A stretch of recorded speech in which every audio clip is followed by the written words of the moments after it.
Abra comigo Filipenses. Hoje eu quero que você reflita, que você pense. Filipenses capítulo 1.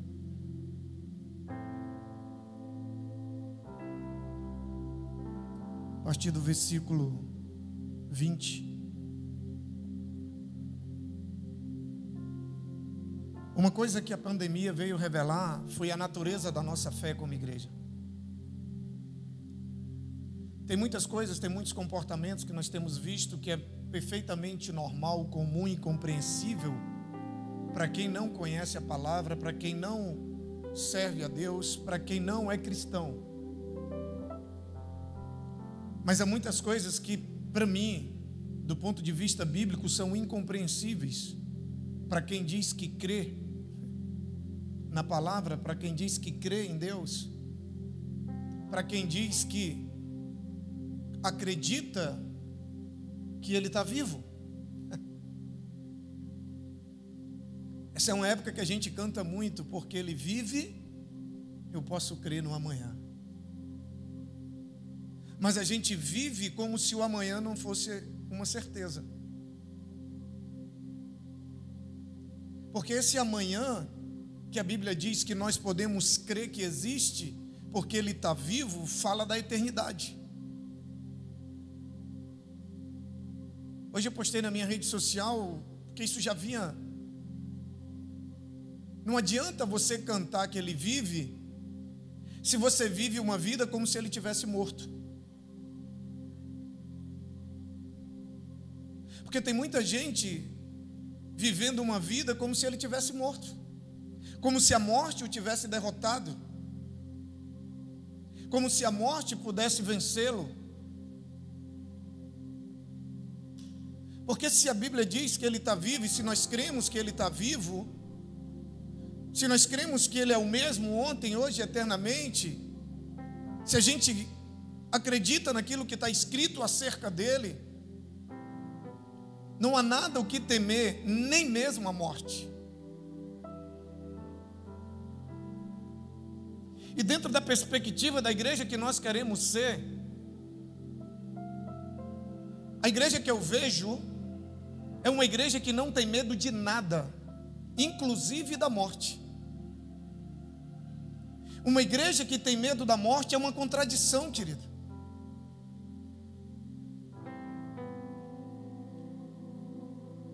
Viver e morrer é abordado por Paulo nesse texto. Eu falei um pouco no vídeo que foi projetado ontem, mas eu vou abordar apenas um pouco do que eu falei ontem. Eu quero entrar mais precisamente em algo mais profundo. Porque a igreja de Cristo é uma igreja que não teme a morte. Pelo contrário, é uma igreja que deseja a morte. E talvez você nunca pensou nisso. Se você tivesse a opção hoje, se você pudesse escolher hoje, morrer ou permanecer vivo, qual seria a sua escolha? Quem escolheria morrer? Levanta a mão.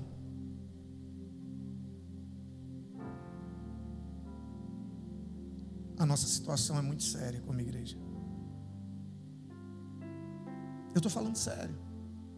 Eu não estou sendo sarcástico como o Pedro me perguntou ontem.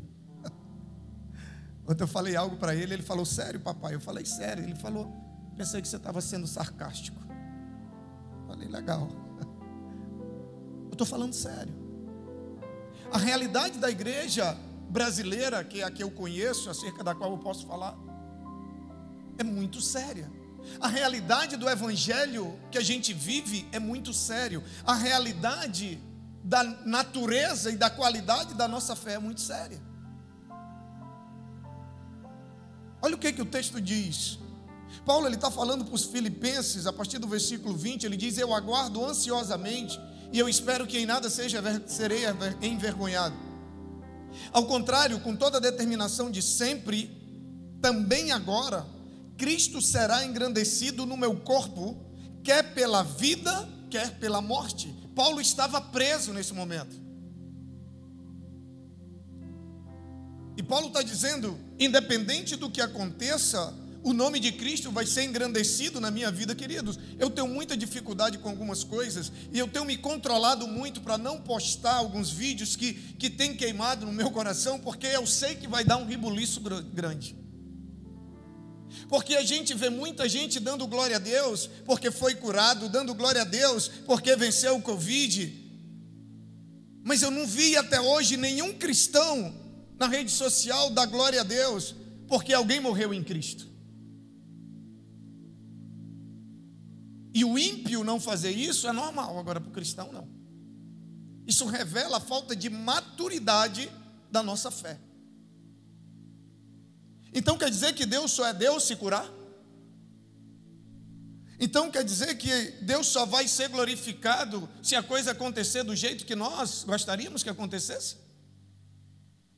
Aí a gente vem para a igreja e canta: se Deus fizer, Ele é Deus; se Deus não fizer, Ele continua sendo Deus. Mas quando Ele não faz, a gente não glorifica.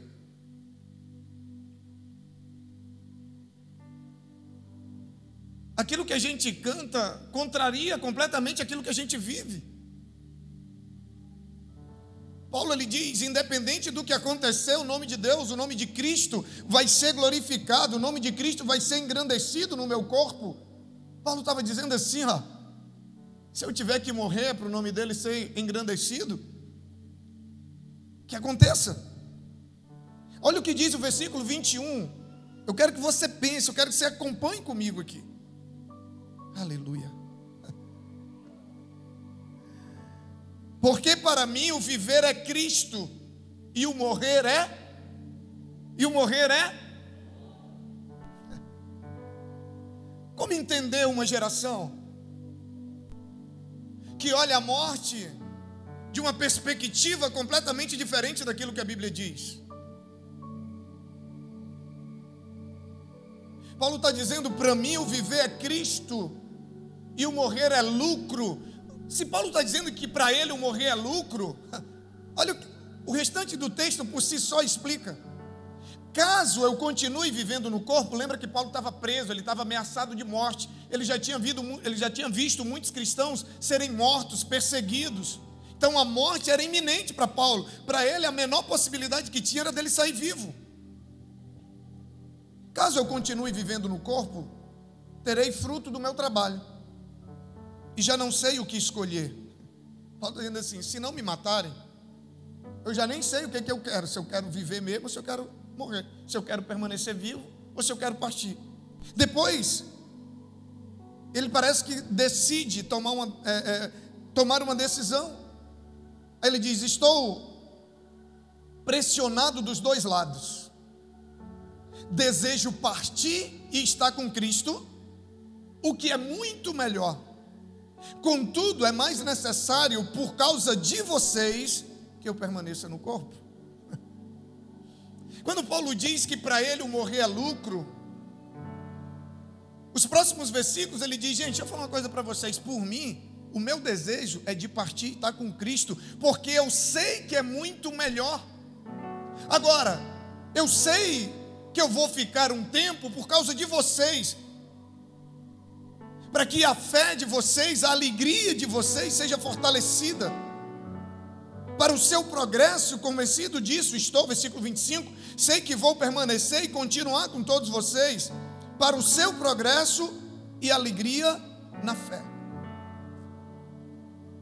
Paulo está dizendo: eu não tenho mais nenhum motivo para querer viver nessa vida, a não ser para cumprir o propósito que Deus tem para mim nessa terra. Se não for para cumprir o propósito de Deus para mim nessa terra, eu não tenho mais por que querer estar aqui. Aleluia. Aleluia. Paulo está dizendo: eu não estou apegado a mais nada nessa vida. Sabe, não tem nada nessa terra que me satisfaça mais do que cumprir. A única coisa que me satisfaz nesse mundo é cumprir o meu propósito. Sabe, é ajudar vocês a crescer na fé, é ajudar vocês. Fora isso, eu não tenho mais nenhum motivo para querer ficar aqui. Isso é igreja. É por isso que a Bíblia vai dizer que a igreja, a oração da verdadeira igreja de Cristo, é Maranata, ora vem Senhor Jesus. A igreja verdadeira, aquele que converteu de verdade, aquele que sabe o que o espera após a morte, ele não somente não teme a morte, como ele deseja muito mais estar com Cristo do que estar aqui. Se o teu coração está nessas coisas, nas coisas desse mundo, a Bíblia diz que se nós esperamos em Cristo apenas nessa vida, nós somos os mais miseráveis de todos os homens.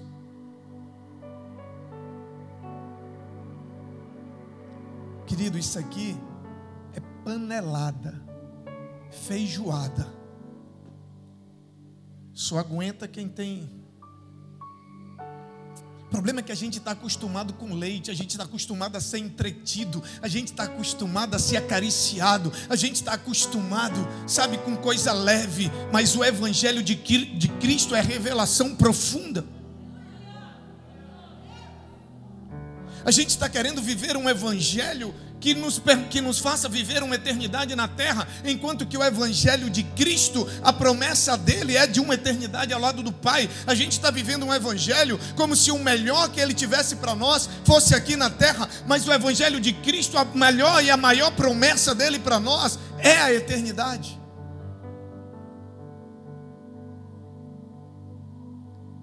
Paulo diz: desejo por mim, eu desejo partir e estar com Cristo, o que é muito melhor. Contudo, é mais necessário, por causa de vocês, que eu permaneça no corpo. 1 Coríntios capítulo 15. Aleluia. Aleluia. Paulo, mais uma vez, vai falar um pouco sobre isso.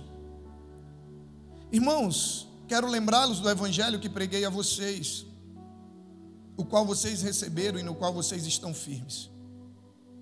Agora ele escreve para a igreja de Coríntios: por meio desse evangelho vocês são salvos, desde que se apeguem firmemente à palavra que preguei. Caso contrário, vocês têm crido em vão. Pois o que primeiramente lhe transmiti foi o que eu recebi. Paulo ele vai falar isso também no texto da ceia. Jesus fala isso, Paulo fala isso acerca do que Jesus falou no momento da ceia, que ele diz para os discípulos: eu vos entreguei aquilo que eu também recebi do Pai. Paulo ele está dizendo: pois o que primeiramente lhes transmiti foi o que eu recebi, que Cristo morreu pelos nossos pecados, segundo as Escrituras, foi sepultado e ressuscitou no terceiro dia, segundo as Escrituras. Ele apareceu para Pedro, depois aos 12, depois apareceu a mais de 500 irmãos de uma só vez, a maioria dos quais ainda vive, embora alguns tenham adormecido. Ou seja, no momento em que Paulo está falando, muitos que tinham visto Cristo ressurreto ainda estavam vivos. Ele não está falando de um momento que só ele viu, ele não está falando de uma experiência que ele teve, não, ele está falando de um fato histórico, ele está falando de um fato real. Ele está dizendo desses mais de 500 irmãos para quais Jesus apareceu após ter ressuscitado, muitos deles ainda estão vivos. Depois ele apareceu a Tiago e então a todos os apóstolos. Depois destes apareceu também a mim, como a um que nasceu fora do tempo. Pois sou o menor dos apóstolos e nem sequer mereço ser chamado apóstolo, porque persegui a igreja de Deus. Mas pela graça de Deus sou o que sou, e a graça para comigo não foi inútil. Antes, trabalhei mais do que todos eles. Contudo, não eu, mas a graça de Deus comigo. Eu vou chegar onde eu quero, que se eu for abordar tudo que tem aqui, a gente... Portanto, quer tenha sido eu, quer tenha sido eles, é isso que pregamos e é nisso que vocês creram. Ponto. Agora vamos lá. A partir do versículo 12. Ora, se está sendo pregado que Cristo ressuscitou dentre os mortos, como que algum de vocês estão dizendo que não existe ressurreição dos mortos? Naquela época, alguns estavam questionando a doutrina da ressurreição. Eu não sei se todos que estão aqui creem que Jesus ressuscitou Eu não sei se todos que estão aqui ou estão nos acompanhando online creem que há uma promessa de que aquele que morre com ele também ressuscitará com ele. Ele diz assim: se está sendo pregado que ele ressuscitou dentre dos mortos, como que algum de vocês dizem que não há ressurreição? Se não há ressurreição dos mortos, nem Cristo ressuscitou. E se Cristo não ressuscitou, é inútil a nossa pregação, como também é inútil a fé que vocês têm. Ele está dizendo que, se não existe ressurreição, é inútil pregar, é inútil crer. Por quê? Porque o alvo principal da fé, o alvo principal da pregação, é nos levar à esperança de que um dia nós ressuscitaremos com Ele. Ele está dizendo que se isso deixa de ser verdade, acabou fé, acabou culto, acabou igreja, acabou pregação, não tem mais por que se pregar. Por quê, pastor? Pergunta para mim, por quê, pastor? Ele não quer saber não desse jeito.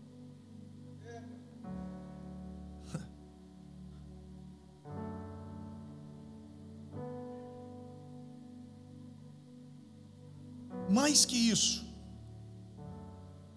vou pegar do último que eu li para você não perder o fio da meada. Se Cristo não ressuscitou, é inútil a nossa pregação, como também é inútil a fé que vocês têm. Mais que isso, seremos considerados falsas testemunhas de Deus, pois contra Ele testemunhamos que ressuscitou a Cristo dentre os mortos. Mas se de fato os mortos não ressuscitam, Ele também não ressuscitou a Cristo. Ou seja, se eu não creio na ressurreição dos mortos, se eu não creio que Cristo ressuscitou e com Ele todos aqueles que morrerem em Cristo também ressuscitarão, se eu não creio isso, Ele está dizendo que nós estamos testemunhando contra o próprio Deus que ressuscitou a Cristo. E se Cristo não ressuscitou, inútil é a fé que vocês têm e ainda estão em seus pecados. Nesse caso, também os que dormiram em Cristo estão perdidos. Se é somente para essa vida que temos esperança em Cristo, somos de todos os homens os mais dignos de compaixão. Se é em Cristo, se esperamos em Cristo apenas as coisas materiais, se cremos que Cristo tem poder apenas para curar enfermidades físicas, se cremos que Cristo tem poder apenas para abrir porta de emprego, para nos fazer prosperar financeiramente, mas não cremos que Ele é poderoso para nos ressuscitar e nos dar a vida eterna. Ele diz: vocês são dignos de compaixão, vocês são os mais miseráveis de todos os homens.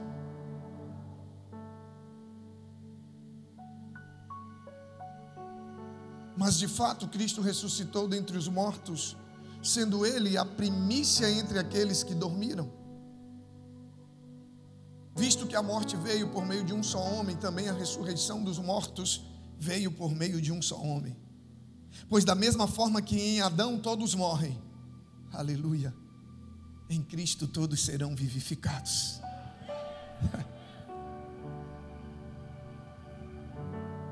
Aleluia. Aleluia.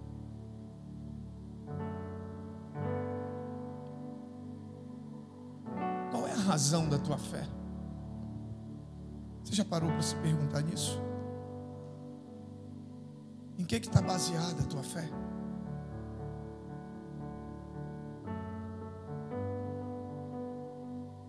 Será que a nossa fé não está sendo construída com esperança apenas nas coisas desse mundo?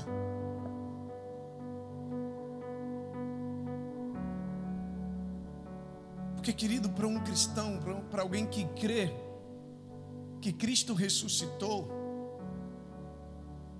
para quem crê que o Pai o ressuscitou, para quem crê na promessa que diz que aqueles que vivem com Cristo, que morrem com Cristo, ressuscitarão com Cristo, quem vai temer a morte? E quando eu falo de não temer, eu não estou falando que você deve negligenciar cuidados, que você deve... Não é disso que eu estou falando. Eu estou falando que a morte não tem mais poder, ela não pode mais causar temor, ela não pode mais causar pânico, ela não pode mais causar medo na sua vida.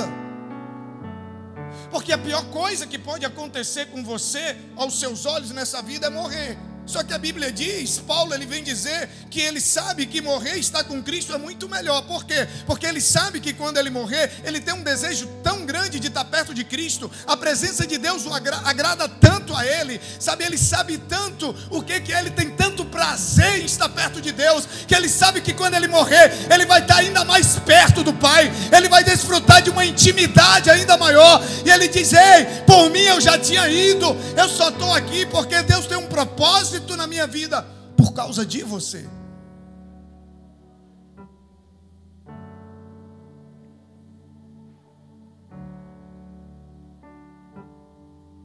O cristão que tem medo de morrer é uma contradição.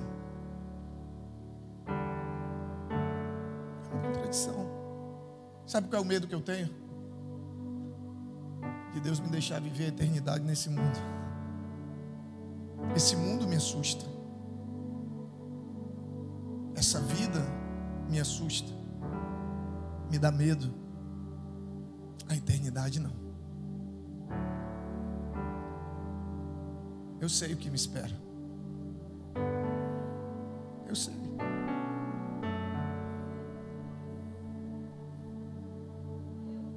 Eu conheço as promessas que tem para mim. Agora, sabe por que é possível eu ter essa certeza? É uma esperança, mas ao mesmo tempo transformada em certeza. Por causa que no terceiro dia ele ressuscitou. E a Bíblia diz que quando ele pega as chaves da morte e do inferno, aleluia, ele olha na cara do diabo e diz: onde está, ó morte, a tua vitória? Onde está, ó morte, o teu poder? Onde está, ó morte, a tua autoridade? Ele está dizendo: ei, a partir de agora, aquele que crê em mim, ainda que morra, viverá eternamente. Ele está dizendo: aquele que crê em mim, nem a morte tem mais poder sobre a vida dele. Se você crê nisso, aplauda ele, glorifica ele. Aleluia, aleluia, aleluia.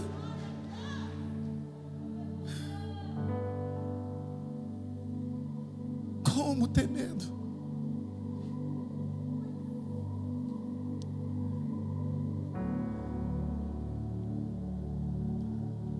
Quero encerrar para a gente partir para a ceia.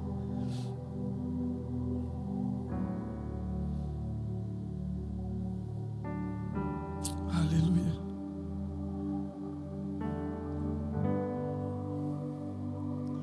Aleluia. Ainda no livro de Coríntios, Paulo, ele vai dizer que enquanto eu estou no corpo, eu estou distante do Senhor.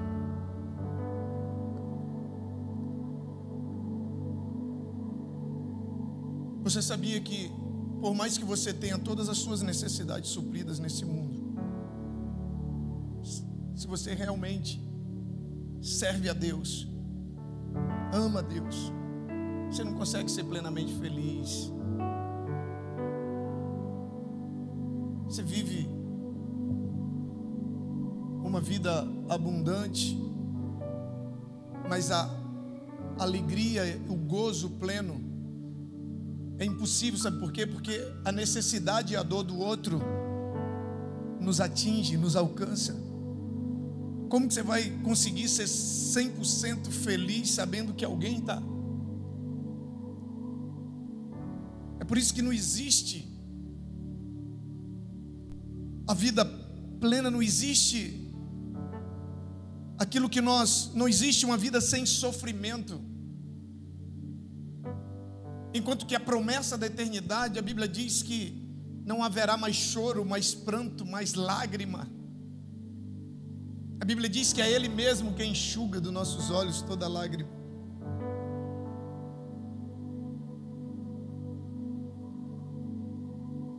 Mas o que eu quero que você saia daqui nessa noite com certeza.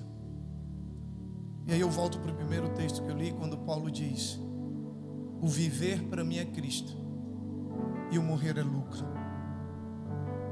Entenda o que eu estou falando. Eu não estou falando que todo mundo que morrer vai desfrutar do que Paulo sabia que iria desfrutar. Muita gente tem morrido e muita gente tem sido promovido. Essa é a verdade. Essa é a verdade. Quem morreu e quem foi promovido, ele sabe. Nós não sabemos. Nós até podemos saber de alguns que a gente tem certeza que foram promovidos, que a Bíblia diz que pelo fruto você conhece a árvore. Mas a Bíblia também diz que naquele grande dia nós vamos ter muitas surpresas. Que muitos que a gente pensa que vão estar lá, não vão estar. E outros que a gente pensa que não estariam, vão estar lá. E qual é a única maneira, pastor, de eu ter a certeza que eu vou estar lá? Paulo diz que o morrer é lucro. Para quem o viver é Cristo. Quando eu decido viver para Ele, por Ele, para Ele, com Ele, a vontade dEle, a morte não passa de lucro.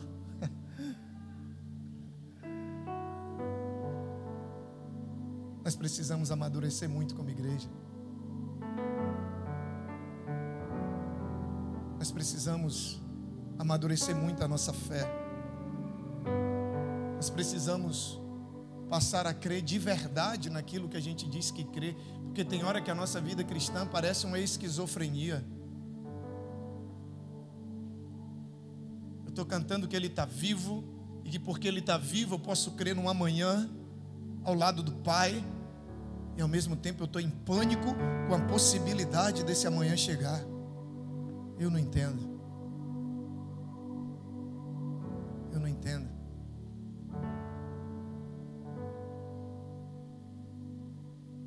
O cristão, quando Deus o cura, todos veem a glória de Deus. Mas quando Deus não o cura, ele vê a glória de Deus. Isso é Bíblia. Isso é Evangelho.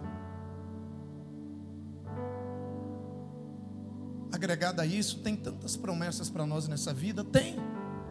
Não estou dizendo que não tem.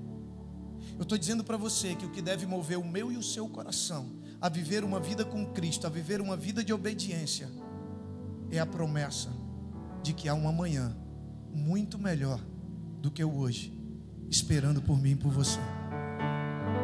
Se essa for a motivação e a razão da nossa fé, aí é quando a Bíblia diz que nem altura nem profundidade, que nem a distância, que nem mesmo a morte poderá nos separar do amor do Pai que está em Cristo Jesus.